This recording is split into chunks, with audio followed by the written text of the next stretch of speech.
Cerita Silat Online Channel mempersembahkan serial Pendekar Raja Wali Sakti episode Penyair Maut bagian 4. Malam telah menyelimuti seluruh permukaan bumi di desa Komering Ilir. Beberapa orang bersenjata masih terlihat di jalan-jalan dan sudut-sudut pelosok desa itu. Sementara seluruh penduduk telah mengunci pintu rumahnya masing-masing. Sejak Carika dan Mandaka mengumumkan keadaan gawat, seluruh penduduk desa Komering Ilir semakin dicekam rasa takut.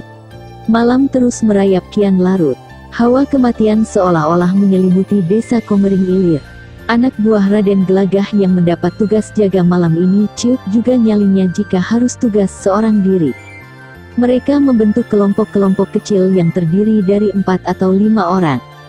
Setiap saat mereka dicekam perasaan cemas. Setiap saat maut mungkin dapat datang menjemput. Pembunuh misterius yang selalu meninggalkan daun lontar bertuliskan bait-bait syair, dapat datang setiap saat dan menghilang cepat bagaikan siluman. Mengerang secara tiba-tiba, lalu menghilang bagai setan. Hal ini membuat seluruh orang yang bertugas malam ini semakin dicekam kegelisahan. Di saat seluruh penduduk desa Komering Ilir dicekam perasaan takut yang amat sangat, terlihat sebuah bayangan hitam berkelebat cepat menyelinap dari satu rumah ke rumah lainnya. Sebentar bayangan itu berhenti berlindung dari cahaya bulan. Cahaya matanya terlihat berkilat meneliti setiap keadaan. Tubuhnya kemudian bergerak cepat menuju rumah yang paling besar dan megah di desa Komering Ilir ini. Selap, bayangan hitam itu melesat cepat melompati pagar tembok yang tinggi dan kokoh. Hanya sekali lesatan saja, sudah hinggap di atas atap bangunan besar dan megah itu. Sebentar direbahkan dirinya merapat di atap. Telinganya ditempelkan lekat-lekat pada atap bangunan bagai istana itu. Itu Naraka, orang itu bergumam dalam hati. Pandangannya langsung tertuju pada Naraka yang tengah duduk sendiri di taman belakang bangunan bagai istana itu. Bagaikan seekor burung elang hendak menerkam mangsa, orang itu berkelebat cepat dan tahu-tahu sudah berada di depan Naraka. Naraka tersentak kaget. Belum lagi hilang rasa terkejutnya, tiba-tiba orang yang mengenakan baju serba hitam dengan tutup kepala hitam pula itu, mendorong kedua tangannya ke depan.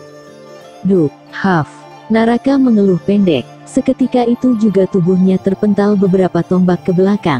Dengan keras punggungnya menghantam sebuah pohon yang cukup besar. Naraka ambruk ke tanah dengan tubuh membungkuk.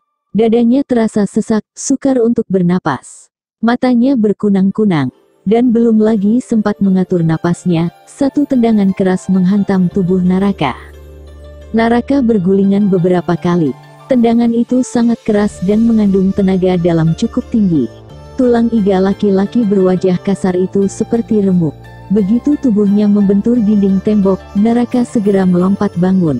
Sebentar digeleng-gelengkan kepala, dan ditariknya napas dalam-dalam. Kelopak matanya agak menyipit melihat seorang laki-laki bertubuh kecil berdiri di depannya. Belum sempat Naraka mengenali wajah orang itu, mendadak satu serangan cepat terarah kepadanya.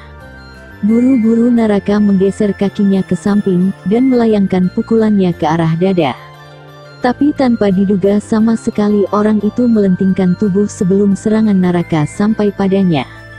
"Hei!"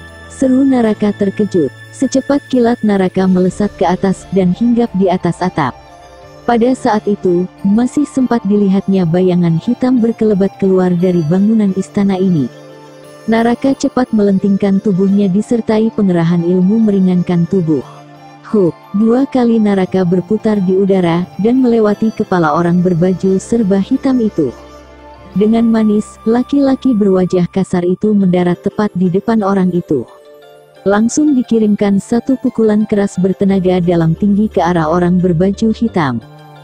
Uts! Orang berbaju hitam itu mengegoskan tubuhnya sedikit ke samping, lalu tangannya terangkat menghantam tangan Naraka yang mendorong ke depan. Terak! Naraka memekik tertahan, buru-buru ditarik kembali tangannya. Tulang tangan Naraka seperti patah ketika berbenturan dengan tangan orang itu.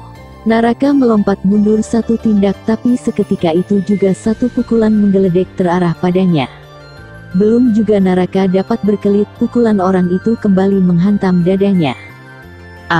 Naraka memekik keras. Tubuhnya terlontar jauh ke belakang, dan keras sekali menghantam dinding tembok benteng. Sebentar Naraka menggeliat lalu merosot ke bawah. Tampak orang berbaju hitam itu bersiap-siap akan menyerang kembali, tapi pada saat itu beberapa orang berlarian sambil menghunus golok. Sial! Hup! Hanya sekali lesatan saja, orang berbaju hitam itu telah lenyap di telan kegelapan malam. Dan pada saat orang-orang itu sampai di tempat Naraka tergeletak, terdengar satu jeritan panjang melengking. Sebagian segera memburu ke arah jeritan itu, dan sebagian lagi membantu Naraka berdiri. "Kakang Naraka, ada apa?" Carika dan Mandaka berlarian menghampiri. "Cepat, kejar orang itu. Dia pasti belum jauh," seru Naraka agak tersengal. "Haf!" Naraka memuntahkan darah kental kehitaman. Mandaka segera membantu kakaknya, sementara Carika melompat cepat diikuti sekitar 6 orang bersenjata golok terhunus.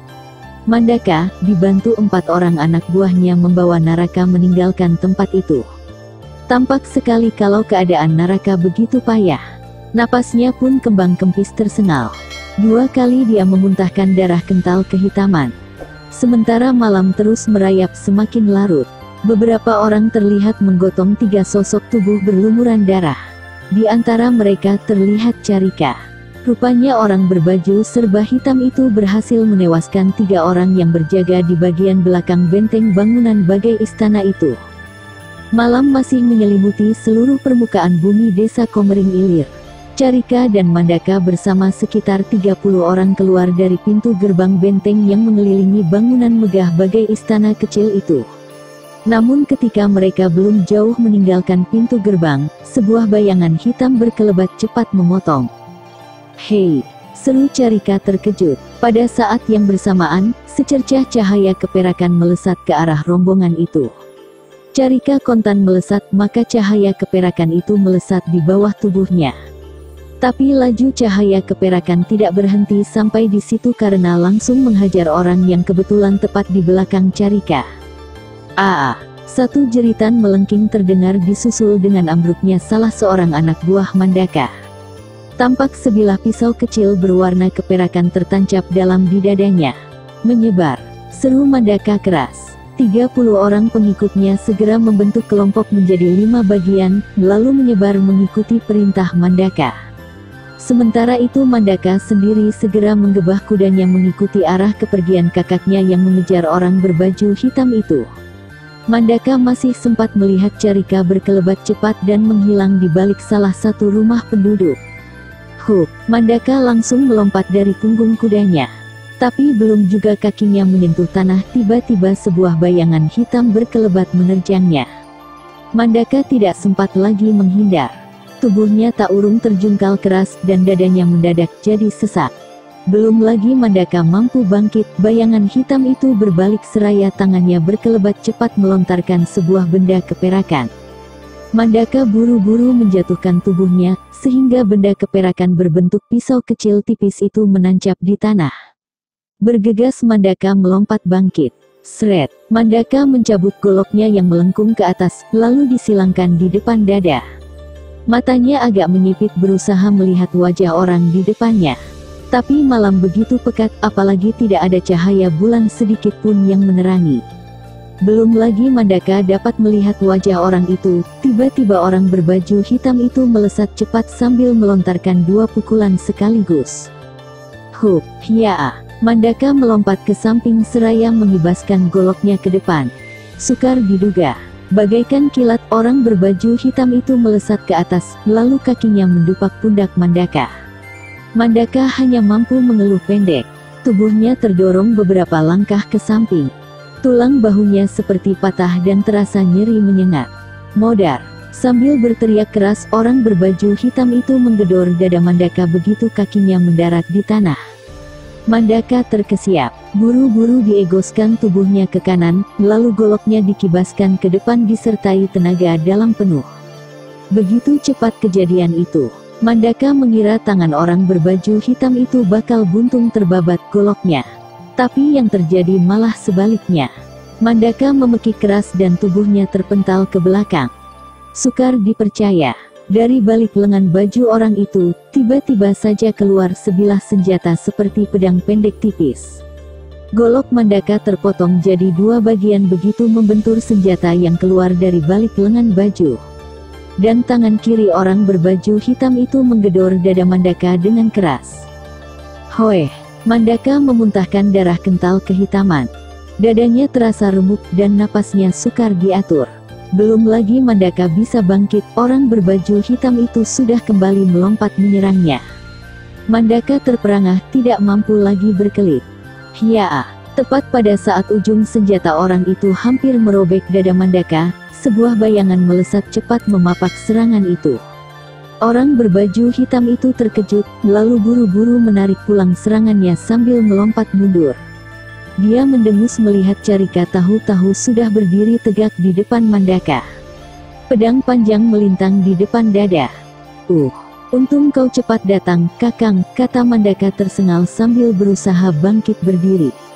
Dibuang goloknya yang tinggal setengah lagi. Begitu mampu bangkit berdiri, Mandaka mencabut dua buah senjata trisula dari balik bajunya. Senjata berbentuk lonjoran besi berwarna kuning dan bermata tiga itu tergenggam erat di tangan kanan dan kirinya. Mandaka menyeka sisa darah dari mulut dengan punggung tangannya. Bagus, berarti bisa kudapatkan dua nyawa sekaligus. Dengus orang berbaju hitam itu dingin. Suaranya berat dan terdengar datar. Siapa kau? Bentak Carika bertanya. Belum sempat orang itu menjawab, sekitar 20 orang berkuda datang menghampiri. Orang itu mendengus kesal, lalu tangan kanannya berkelebat cepat. Secarik daun lontar melesat bagai panah, langsung mengarah pada Carika. Selagi Carika menangkap daun lontar itu, orang berbaju hitam melesat pergi bagai kilat. Hei! Carika tersentak. Belum juga Carika melompat mengejar, bayangan orang itu telah lebih dulu lenyap. Carika melihat pada daun lontar di tangannya. Matanya membeliak lebar melihat bait-bait syair tertera pada daun lontar itu. Penyair maut, desis Carika pelan. Carika bergegas melompat ke arah perginya orang berbaju hitam tadi. Mandaka memerintahkan 10 orang yang baru datang untuk mengikuti Carika. Dia sendiri kemudian naik ke punggung kudanya. Segera kuda itu digebah cepat dengan arah memutar diikuti sekitar 15 orang yang berdatangan bagai semut mencium gula. Mandaka masih meringis merasakan nyeri pada dadanya. Sementara itu, di sebuah rumah kecil dan reot dari bilik bambu, seorang perempuan tua tengah duduk memandang ke depan. Bajunya yang longgar dan kumal penuh tambalan, meriap dipermainkan angin malam yang dingin. Pandangannya tidak berkedip, sesekali terdengar tarikan napasnya yang panjang dan berat. Pandangan wanita tua yang ternyata adalah Nek Selong itu beralih pada beberapa orang berkuda. Keningnya sedikit berkerut begitu mengenali orang yang berkuda paling depan. Orang itu adalah Mandaka. Rombongan berkuda itu berhenti tepat di depan rumah kecil reot itu. Gusti Mandaka, Nek Selong buru-buru bangkit berdiri. Malam-malam begini belum tidur juga, Nek Selong? Tanya Mandaka. Belum, Gusti. Belum mengantuk, sahut Nek Selong. Kau lihat seseorang lewat di sini, Nek? Tanya Mandaka. Tidak, Gusti. Sejak tadi hamba duduk di sini, tak seorang pun yang lewat kecuali peronda, sahut Nek Selong. Baiklah, Nek, dan sebaiknya nenek masuk saja. Orang gila itu kembali beraksi dan membunuh banyak orang, jelas Mandaka. Oh, Nek Selong kelihatan terkejut. Cepatlah masuk, Nek. Aku tidak ingin ada korban lagi, perintah Mandaka tegas. Baik-baik, Gusti. Nek Selong bergegas melangkah masuk ke dalam gubuknya. Perempuan tua itu segera menutup pintu tapi tidak terlalu rapat. Diintipnya Mandaka dan orang-orangnya yang bergerak pergi. Perempuan tua itu masih memperhatikan meskipun rombongan kecil berkuda itu sudah jauh pergi. Nek, Nek Selong terperanjat kontan berbalik. Dia menarik napas lega melihat Baruna sudah berada di dekatnya. Dari mana saja kau? Latihan, sahut Baruna. Dari sore tadi tidak pulang. Aku cemas tahu. Rungut Nek Selong. Maaf, Nek, aku cuma pergi dan latihan di tempat biasa, jawab Baruna kalem. Kau tidak ke sana, Baruna. Aku tahu kau pergi bukan untuk latihan. Baruna tersentak kaget. Dipandanginya wajah wanita tua itu dalam-dalam. Memang diakui kalau dia tidak pergi berlatih malam ini. Dan yang pasti, Nek Selong telah pergi ke tempat mereka biasa berlatih ilmu olah kanuragan. Katakan terus terang, dari mana kau? Desak Nek Selong. Baruna tidak langsung menjawab tapi malah menarik napas panjang dan melangkah menghampiri dipan kayu. Direbahkannya tubuhnya di atas dipan itu. Sementara Nek Selong mengunci pintu kemudian duduk di kursi tidak jauh dari dipan itu. Kau tahu, Baruna, si penyair maut semakin ganas. Tadi baru saja Gusti Mandaka ke sini. Kebetulan aku ada di luar, kata Nek Selong memberitahu. Baruna tetap diam. Aku cemas bukan apa-apa, Baruna. Hanya aku tidak ingin mereka salah menuduh karena kau setiap hari keluar malam. Aku tidak khawatir kalau kau bertemu si penyair maut itu. Hanya yang kucemaskan, mereka bisa berbuat sembrono dengan menuduhmu sebagai si penyair maut, lanjut Nek Selong mengutarakan kecemasannya. Baruna tetap diam. Matanya menatap lurus ke arah langit-langit pondok itu. Napasnya teratur lembut, titik-titik keringat terlihat bagai mutiara di dadanya yang bergerak turun naik. Kau dengar, Baruna? Dengar, Nek, sahut Baruna mendesah pelan. Mulai malam ini aku melarangmu keluar rumah. Tegas kata-kata Nek Selong. Baruna terperanjat dan langsung menoleh menatap langsung ke bola mata perempuan tua itu. Ingin dipastikan kesungguhan kata-kata yang baru didengarnya dari neneknya itu. Nek, aku keluar hanya untuk berlatih. Lain tidak, lagi pula tidak ada yang tahu, mengapa aku harus takut. Tidak perlu cemas, Nek. Aku bisa menjaga diri, kata Baruna meyakinkan hati perempuan tua itu. Jangan membodohi aku, Baruna. Kau tidak berlatih setiap malam. Dengus Nek Selong. Aku berlatih, Nek. Baruna berusaha meyakinkan. Di mana? Di mana kau berlatih? Baruna tidak menjawab. Kembali dipalingkan mukanya menatap langit-langit yang hitam.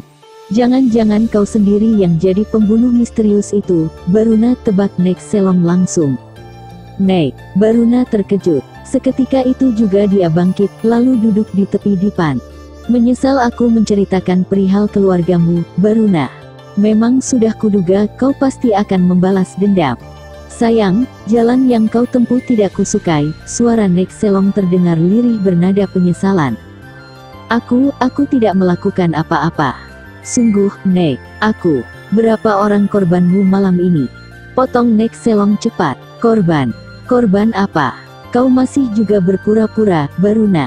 Padahal sekarang ini banyak jiwa yang terancam.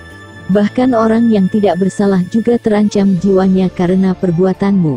Aku tidak mengerti maksud nenek. Ah, sudahlah. Sekarang tidurlah. Besok kau harus ikut aku ke Bukit Halu. Mau apa ke sana? Kau harus minta maaf di depan makam ayahmu. Kau sudah berbuat salah, membalas dendam dengan cara memfitnah orang lain. Nek. Tapi Nek Selong tidak ingin lagi mendengar bantahan dari cucunya. Dia segera bangkit dan melangkah masuk ke kamar tidurnya. Baruna membanting keras tubuhnya ke dipan. Terdengar keluhan panjang dan berat. Sementara malam semakin bertambah larut masih terdengar langkah kaki manusia dan derap kaki kuda sesekali di luar sana. Orang-orang Raden Gelagah masih tetap berusaha mencari si penyair maut yang malam ini kembali beraksi meminta korban jiwa. Selanjutnya episode Penyair Maut bagian 5 masih bersama cerita Silat Online Channel. Jangan lupa like and subscribe. Terima kasih.